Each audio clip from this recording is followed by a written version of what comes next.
coisas todas vai cooperar para que essa promessa se cumpra. Amém? Irmãos, aqui o texto ele já começa dizendo: e fizeram o que era mal aos olhos do Senhor. E aqui nós precisamos nos ater a este texto, porque às vezes, irmãos, a gente está fazendo para a sociedade, para a família, para a igreja. No nosso pensamento parece estar muito bem, parece que está tudo certo, mas aos olhos do Senhor pode não ser tão bom assim, porque aqui ele disse: e fizeram o que era mal aos olhos do Senhor. Era do Senhor, o Senhor que reprovou. E então estes homens, esta nação, começou então a padecer por causa dos seus pecados, por causa dos seus pecados de idolatria, por causa das suas prostituições. Irmãos, o Senhor quer um povo especial, zeloso e de boas obras, e é um povo separado para si. É um povo que não pode se misturar com as coisas do mundo. É um povo que não pode se misturar, não pode tomar forma daquilo que o mundo oferece. E aí que entra essa palavra agora, irmãos. Este povo caiu nas mãos dos midianitas. Quem eram os midianitas? Eles eram descendentes de Abraão com Quetura, a concubina de Abraão. E este povo, irmãos, era um povo que alguns deles, inclusive tem o Jetro, que deu conselho a Abraão, pai de Zípora, era o sacerdote do Senhor. Mas neste tempo dos juízes, este povo era um povo mau, era um povo idólatra, era um povo que cultuava com prostituições aos deuses dos amorreus, aos deuses cananitas. E este povo fazia o que era mal aos olhos do Senhor. E nessa palavra, o Senhor traz ao meu coração para dizer para você: tome muito cuidado com aquilo que o inimigo coloca dentro da tua casa, dentro da tua vida, sorrateiramente. E parece que está tudo normal.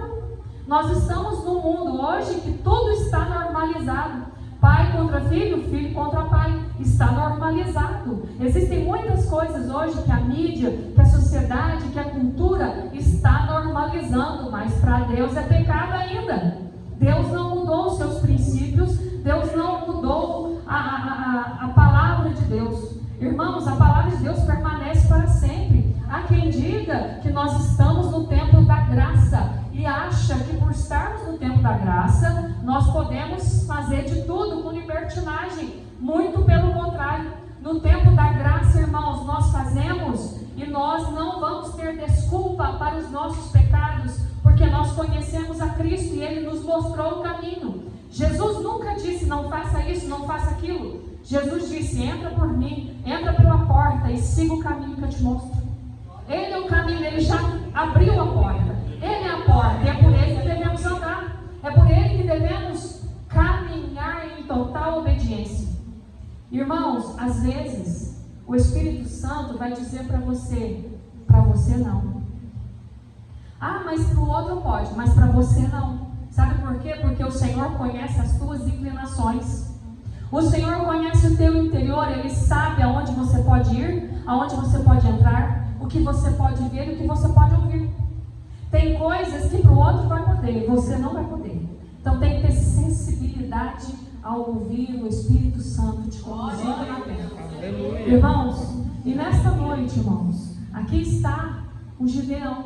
O que o Gideão fez? Ele estava no meio daquele povo. Ele estava incluído no meio daquele povo que fizera o que era mal aos olhos do Senhor. Então, aquele povo saiu de debaixo da graça protetora. Irmãos, existe uma coisa que se chama graça protetora. A graça de Deus, ela é uma cerca de proteção, é uma cerca que te dá limites. E uma vez que tem um pecado, ela rompe, ela causa uma ruptura, ela causa uma rachadura neste muro. E é onde que o inimigo entra por esta brecha na nossa vida. E aqui, irmãos, o Senhor entregou. Por que entregou? Porque nós estamos protegidos quando estamos embaixo das asas do Onipotente. Estamos seguros enquanto estamos em total obediência ao Senhor. E às vezes a gente esconde do pastor, às vezes a gente esconde dos irmãos da igreja, esconde da missionária, mas não esconde de Deus. Deus sabe o que você faz no culto, Deus sabe por onde você anda, como você anda. Deus sabe o que você fala, o que você pensa. Deus sabe todas as coisas. E não adianta esconder do pastor, porque não é para ele que você vai dar conta da sua vida, é para Cristo. E se não entrar na medida da porta, não entra. Irmãos, o povo está com medo de pecar, pregar contra o pecado. Nós amamos os homens, nós amamos a humanidade como Cristo amou. Nós damos a vida por eles todos os dias, quando nós estamos indo pelo caminho, anunciando o Evangelho, muitas vezes não com a nossa boca, mas com o nosso comportamento.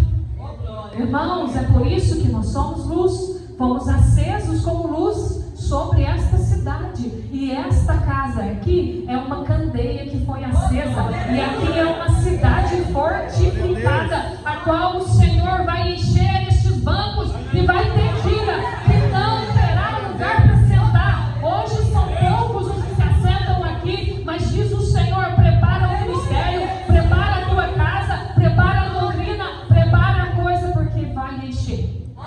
É Deus que vai trazer. E sabe os filhos rebeldes que foram embora? O Senhor vai dar 7 anos. Sabe os 7 anos? Mas é os 7 anos de Deus. Não, você não vai contar 7 anos a partir de hoje. É os 7 anos de Deus, ou seja, tempo. Deus está dando tempo para que se arrependa. E o Senhor vai começar a entregar esse povo na mão dos midianitas, para que eles saibam que só o Senhor pode salvar. Só o Senhor pode salvar. Só o Senhor pode trazer. Só o Senhor pode curar. Só o Senhor pode libertar. O Senhor está aqui nesta noite. O Senhor está aqui. O Senhor vai entrar na tua casa. O Senhor vai entrar no meio da tua família. E tem obra para fazer lá. O Senhor vai entrar naquele lugar e vai mexer, vai estruturar. Eita Deus. Irmãos, o inimigo, ele começa a trabalhar com a gente, causando intimidação. A intimidação é a arma mais usada que o inimigo tem usado neste tempo. Nós não estamos podendo falar porque o povo se dói com pouca coisa. Qualquer coisinha sai, vai embora e não quer olhar para trás. Irmãos, tem dia que a gente passa na rua, às vezes você está atribulado, às vezes você está com problema, às vezes você não vê a pessoa, e a pessoa não tem a capacidade de ir embora e falar que você não a cumprimentou. Irmãos, o povo está dolorido, não pode mais falar que é pecado, porque o povo se dói com qualquer coisa. Você não pode mais dar uma opinião, porque as pessoas se doem. A era do mimimi, estamos vivendo nela agora. Irmãos, e há uma guerra da igreja contra a igreja. A tribo de Esaú continua brigando com a tribo de Israel. Os midianitas continuam brigando com o povo de Israel. Existe uma guerra travada onde, se você anunciar na tua casa que é pecado, alguém vai lá e quer te confrontar. Se você anuncia que aquilo não pode, o inimigo usa de alguém da tua própria família para vir te confrontar, para vir te afrontar e tentar te intimidar. Se você vem aqui neste lugar, faz alguma coisa, logo já vem aquela voz dizendo: você falou da tua carne, você é falso profeta, você está falando porque você sabe. Mas diz o Senhor, os profetas dessa casa, levantem-se. Levantem-se, profetas, não tenham medo, não deixem o inimigo te paralisar. Diz o Senhor. E aqui estava, irmãos, esse homem tentando pôr o trigo a salvo. Que era o trigo deste homem que podemos levar para a nossa vida? Qual é o trigo que você tenta proteger hoje? Você tenta proteger a tua casa? Você tenta proteger a tua família? Você tenta proteger os teus negócios, os teus sonhos, os teus projetos? Qual o trigo que você está tentando malhar neste lugar? Qual é o trigo que te colocou para malhar dentro de um buraco, para você tentar colocar a salvo?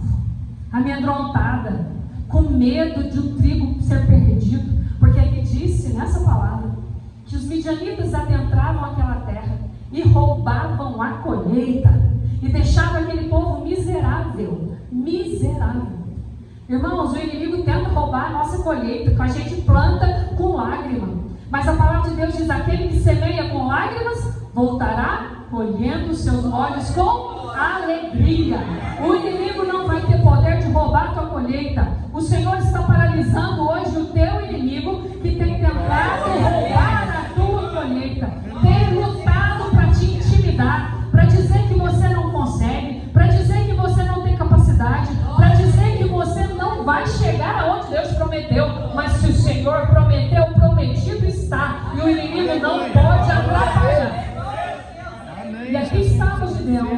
Irmãos, preste bem atenção, ele disse: ah, Senhor meu, se o Senhor é comigo, por que me acontecem essas coisas?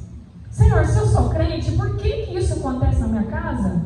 Senhor, se eu sou tua serva, por que essas pessoas se levantam contra mim? Senhor, por que o meu trigo está tendo que ser malhado dentro de um buraco? Porque senão eles vêm e roubam a minha colheita. Queridos, quantas noites você tem orado dentro de um buraco? Quantas vezes você entra em dificuldade? Quantas vezes você entra em tristeza, em angústia, em tribulação, você perde a paz, você perde o sono, porque você está lá no buraco malhando o teu trigo. Ah, e as tuas meditações à noite? Ah, e as orações de madrugada? Ah, Senhor, como eu estou cansada. Ah, Senhor, como eu estou exausta de pelejar por essa família. Ah, Senhor, como eu estou exausto de pelejar por esta igreja. Ah, Senhor, como eu estou cansado de pelejar para que essa pessoa te reconheça como Deus. Ah, como eu estou cansado de pelejar contra essas enfermidades que assolam a minha casa, a minha família. Irmãos, eu não sei qual é a sua situação, mas que o inimigo tem tentado te paralisar. Ele tem. E o que acontece quando ele entra, irmãos? Ele tenta roubar a tua identidade. É a primeira coisa que ele tenta roubar de nós. Porque nós somos em Cristo imagem e semelhança de Deus. Nós somos constituídos filhos de Deus. E o que o inimigo tem tentado fazer? Tem tentado nos escravizar. Tem tentado nos escravizar e tirar de nós a nossa identidade. Tem tentado nos colocar como escravos dentro de casa, dentro da casa do Senhor, dentro da graça de Deus. E nós muitas vezes nos permitimos ser órfãos de Pai vivo, porque o Cristo está vivo. E o Senhor Jesus, quando ele foi para o céu, ele disse: não vos deixareis órfãos. Então você tem pai. Então você tem quem te protege. Então você não é órfão. Então você tem identidade. Você tem na sua identidade o selo de Cristo, que é o Espírito Santo de Deus. E aonde é que está o Espírito Santo de Deus que não se manifesta na sua vida? O que você tem feito? Diz o Senhor. Está malhando trigo no lagar, está dentro de um buraco, está escondido no meio das cavernas, com medo do teu inimigo.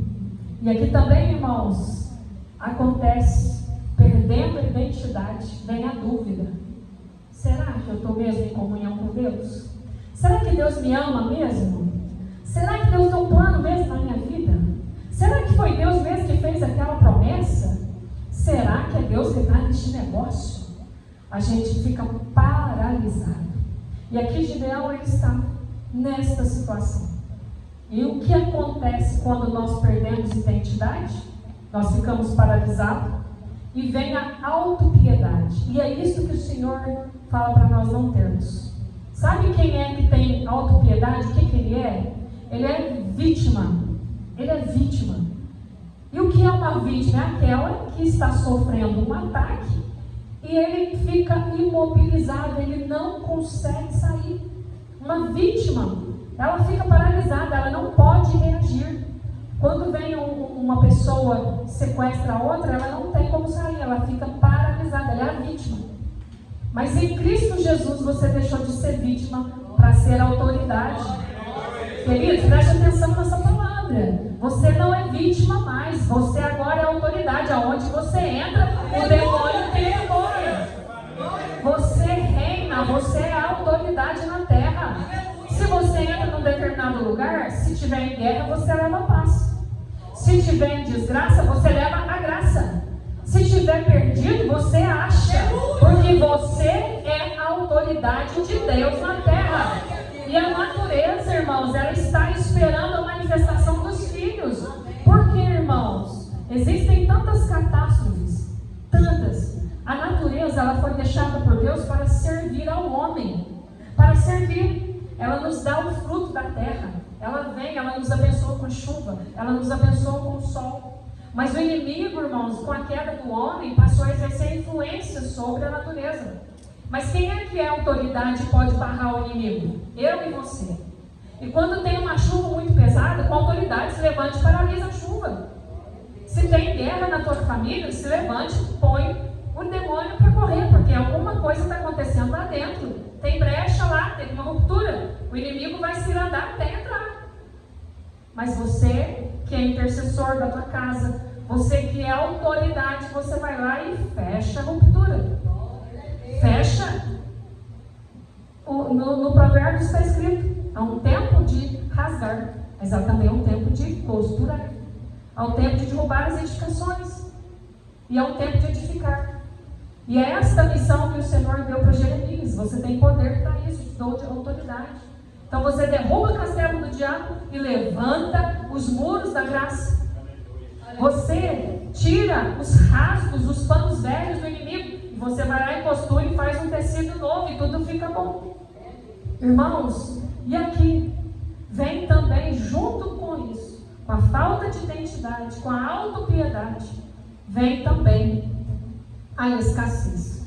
Aqui no texto fala que os midianitas, eles roubavam tudo. Além de eles roubarem o trigo, não tinha bois, não tinha jumentos e não tinha ovelha. E eu falei: Deus, mas o que é isso? Se o Senhor colocou aqui, tem um significado. E se não tinha ovelha, irmãos? Por quê que não tinha ovelha? A ovelha é aquela que dá sustento, é aquela que dá o leite. As ovelhas estão aqui, tem bancos vazios, mas o Senhor quer trazer ovelha para sentar neste lugar. O Senhor quer encher esta casa. Se não tem temor, irmãos, perdeu a força. O homem, quando ele perde a identidade, ele não sabe que ele é filho de Deus, ele não sabe que ele é autoridade, ele fica lá se sentindo uma vítima, então ele perde também a força. O que aconteceu com Sansão? Ele tinha a autoridade de Deus sobre a vida dele, tinha uma promessa, e Sansão, ele começa a brincar com essa promessa e com essa força. E o que ele faz? Ele, ao invés dele pegar e se casar com mulheres do seu povo, ele começa a ir no povo inimigo. E brinca com as coisas de Deus, irmãos. Não podemos brincar. Deus é nosso Pai, mas continua sendo Deus. Deus é nosso Pai, mas continua sendo Rei. Deus não mudou. Ele continua sendo Pai e continua sendo Deus. E Sansão, então, ele começa a brincar com as coisas. Ele brinca com o inimigo. E indo pelo caminho um dia, ele viu um leão ali e foi lá e comeu do mel que estava sendo produzido naquela caveira. E a caveira é símbolo de morte. E havia um mandamento: não toque nas coisas impuras. Não podia tocar no cadáver. Ele foi lá e comeu o mel que estava no cadáver. Quebrou o mandamento. Tem tanta gente, irmãos, que está se deliciando com o mel do pecado. Tem gente que está lá se lambuzando com o mel do pecado, achando que ninguém está vendo. Mas o Senhor diz: eu estou vendo, viu? Eu estou vendo tudo. E olha, queridos, com toda a responsabilidade dessa palavra, o Senhor já te deu tempo para se arrepender. E o Senhor diz assim: eu vou entrar na tua casa, eu vou fazer um movimento lá dentro, eu vou fazer um reboliço lá dentro, eu vou derrubar o castelo de Satanás dentro da tua casa, eu vou fazer, diz o Senhor, por este tempo eu visito a tua casa, e diz o Senhor, vou derrubar as colunas da tua casa, vai cair tudo, assim como aconteceu com Sansão. Sansão abraçou as colunas, pediu força para Deus mais uma vez, porque o inimigo arrancou os olhos dele e pôs ele para servir lá para espetáculo no templo do Deus deles. Ele ficou cego, sem força, porque brincou com o inimigo. Irmãos, crente tem, às vezes, eu já vi crente brincar com o inimigo.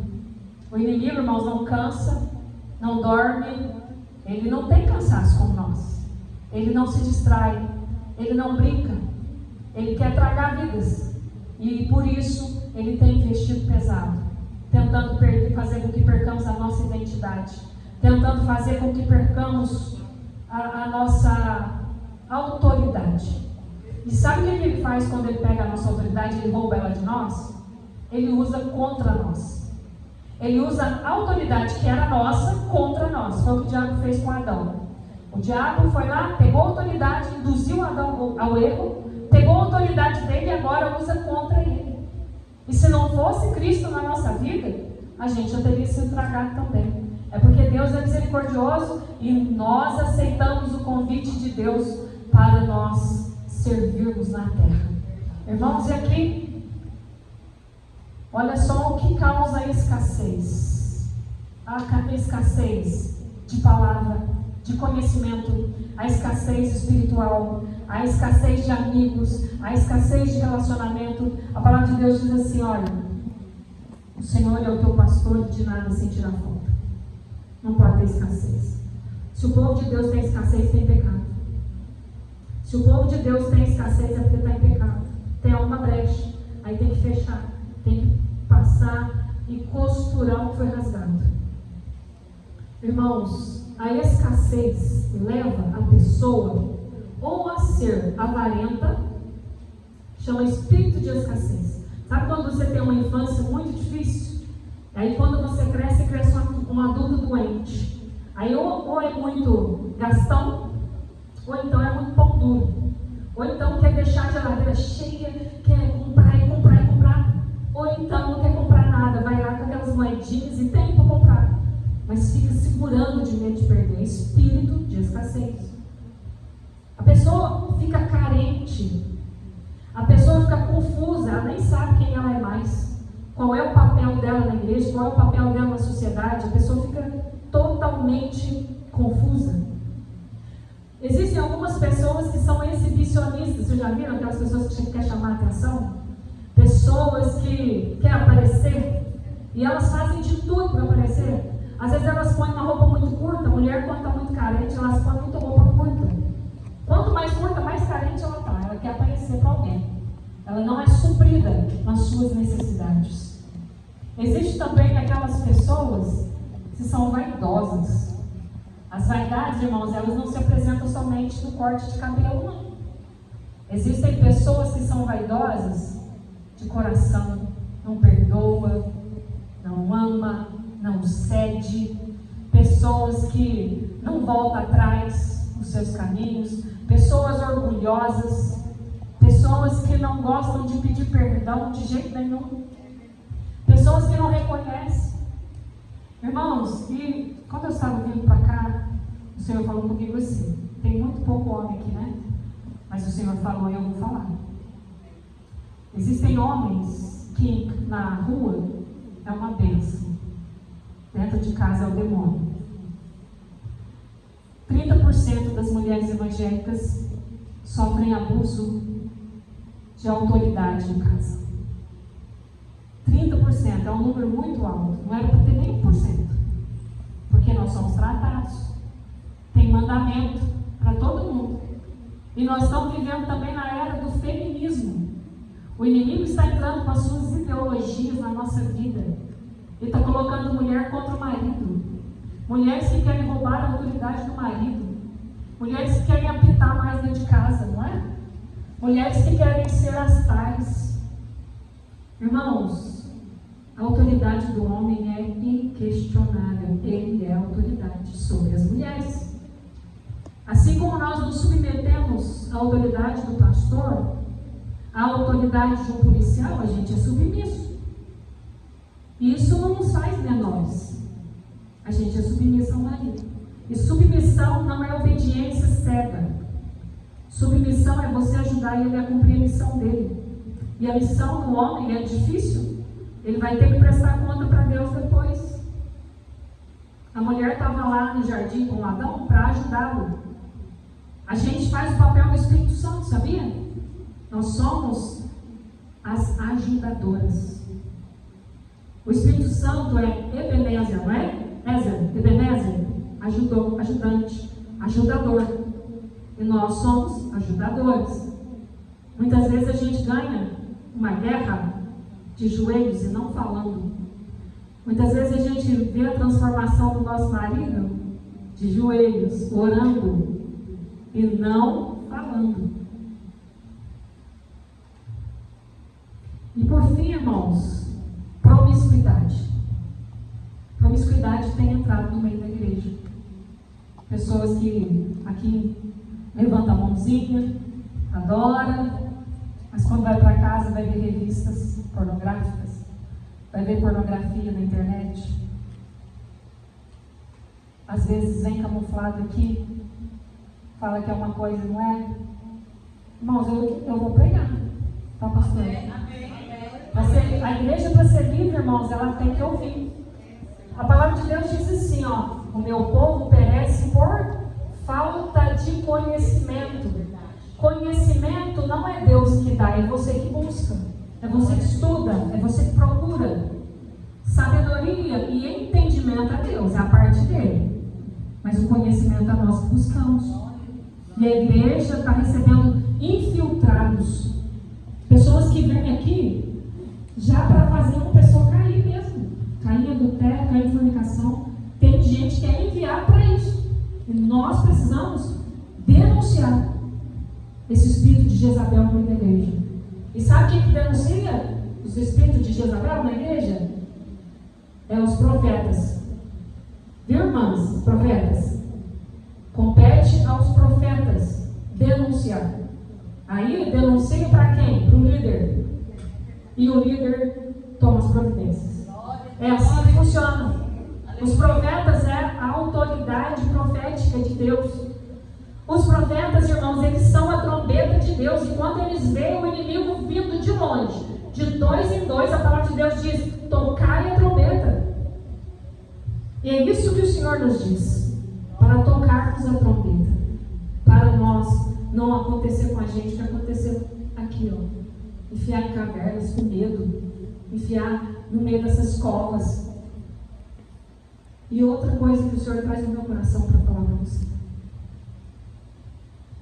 o trigo e o trabalho que Deus tem para a tua vida não é somente a respeito da tua casa. Gideão, ele estava tentando salvar o seu trigo. Dá glória a Deus aí. Aleluia. Gideão estava tentando salvar o seu trigo. O seu trigo. Olha que egoísta. Enquanto a família toda dele, os conterrâneos, estavam morrendo de fome. Deus tinha um trabalho para Gideão nacional. Era maior. Era com o povo dele. Era para pôr a salvo o trigo dele e o trigo dos seus irmãos. Não é só a seu respeito. A obra de Deus não é somente a seu respeito. Ela diz a respeito da sua casa, da sua vida e dos que estão de fora. Primeiro em Jerusalém, que é a sua casa. Depois em Samaria, que é a sua terra, tua cidade, e aos confins da terra. E a gente não pode se limitar. A gente achar que é pequenininho, que não dá conta. O Senhor disse: eu revelei aos pequenos. Aos pequenos. E escondeu dos grandes. É para você mesmo que Deus revelou. Se você se acha pequeno, é para você mesmo. Porque para grande o Senhor escondeu. Quem se acha grande não tem espaço para Deus. Os grandes, eles não deixam espaço para Deus porque eles são ocupados por eles mesmos. Irmãos, outra coisa que acontece é a idolatria. Quando nós perdemos identidade, quando nós entramos no espírito de escassez, vem a idolatria. E quando a gente fala em idolatria, a gente já pensa logo numa imagem de escultura e unção. Mas não é assim. Às vezes a gente idolatra um carro. Às vezes a nossa idolatria está numa posição. Às vezes a idolatria está no marido. Às vezes a idolatria está nos filhos. Às vezes a idolatria está no dinheiro. É uma idolatria. E pasmem, às vezes tem a autolatria. Sabe o que é isso? A pessoa que adora a si mesmo. Aquela pessoa que só olha para si mesmo. Os olhos dela estão focados no próprio umbigo. Tudo para ela. É ela que sabe, é ela que entende, ela é a melhor em tudo. São pessoas que têm no trono do coração dela ela mesma. E nós estamos vivendo uma geração triunfalista, que não quer passar por prova, que não quer enfrentar as tribulações da vida, acha que Deus é obrigado a trabalhar para ele. É uma igreja morna. Tem muitos pregadores, salvos e poucas mensagens. O evangelho contaminado. E esta noite o Senhor está aqui, irmãos. Porque o Senhor quer te mostrar o caminho. O Senhor quer que você tenha a sua identidade na mão. Quando o inimigo se apresentar e perguntar: quem é você? Sou filho de Deus, eu comando aqui. Eu sou filho de Deus, é eu que governo isso aqui. Eu cuido das coisas do meu pai, é do meu pai, é meu também. É do meu pai, é meu também. Eu que governo aqui, essa terra aqui é minha responsabilidade. O Senhor quer que você não tenha escassez de nada. O Senhor tem vida e tem abundância, é vida com abundância.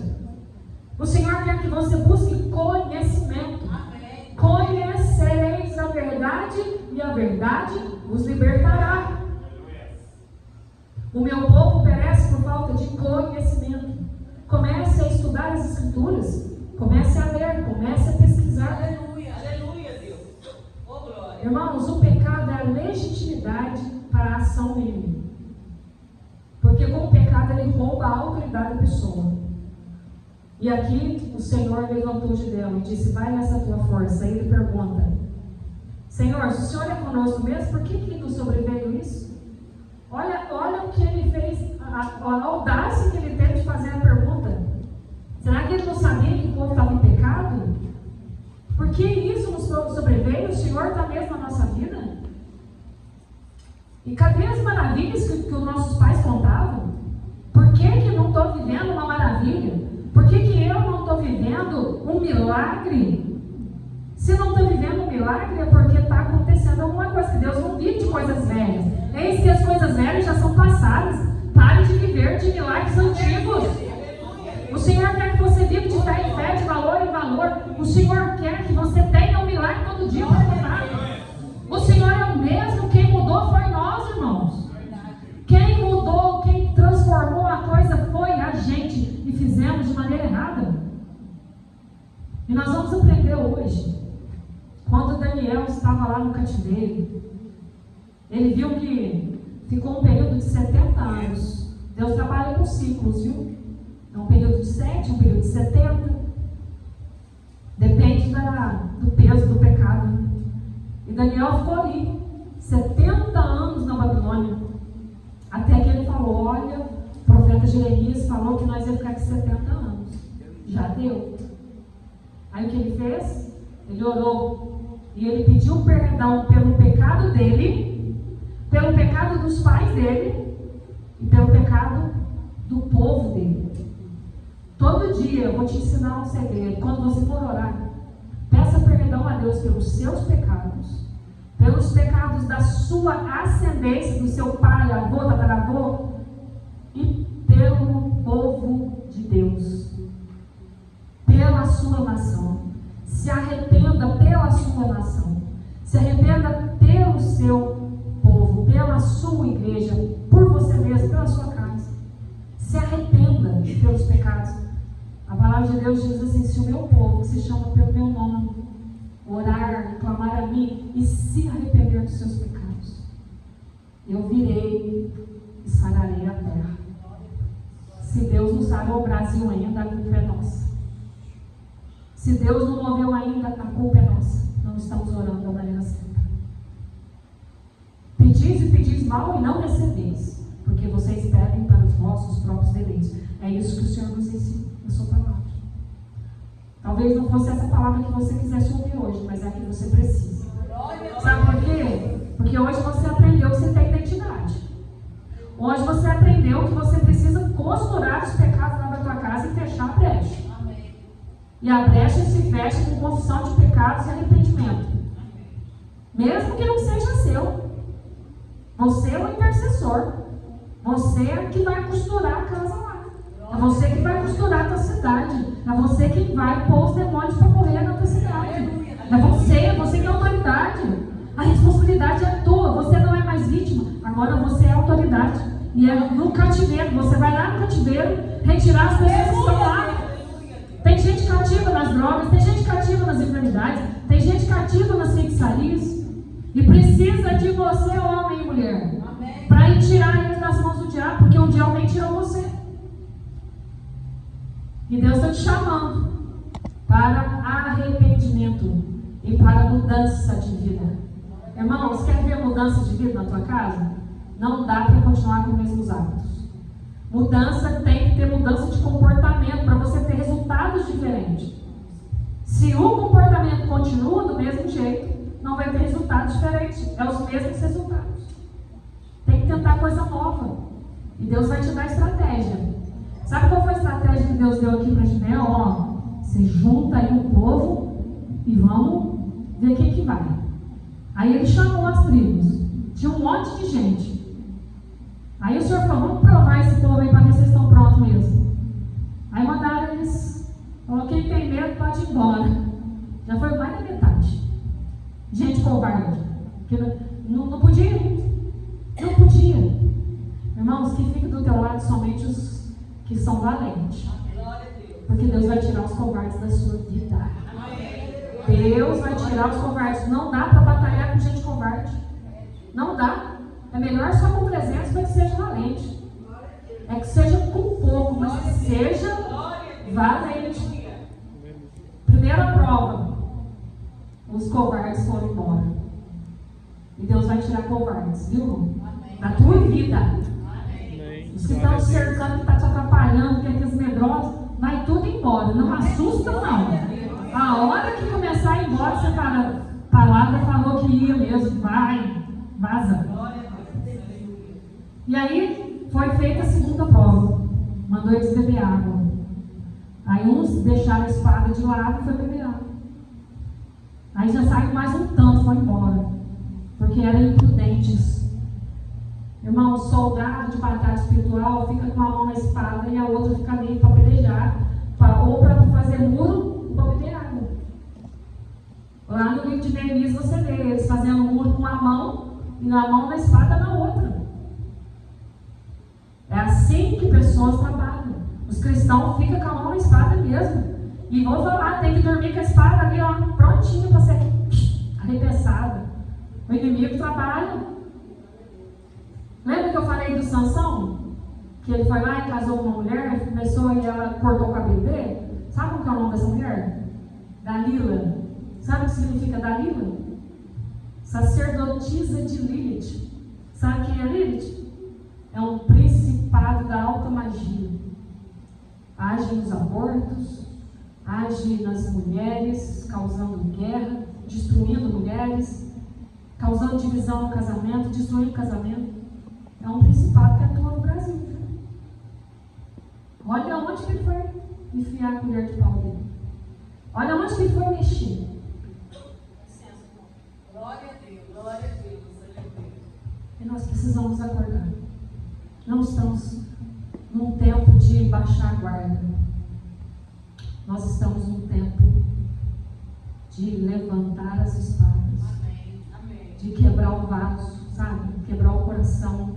Quebrar a dureza do nosso coração, o orgulho, a mentira, a vaidade. E levantar a tocha. Olha que lindo. Quebra o cântaro, levanta a tocha e levanta a espada e vai. Amém, irmãos? Amém. Vocês entenderam a palavra?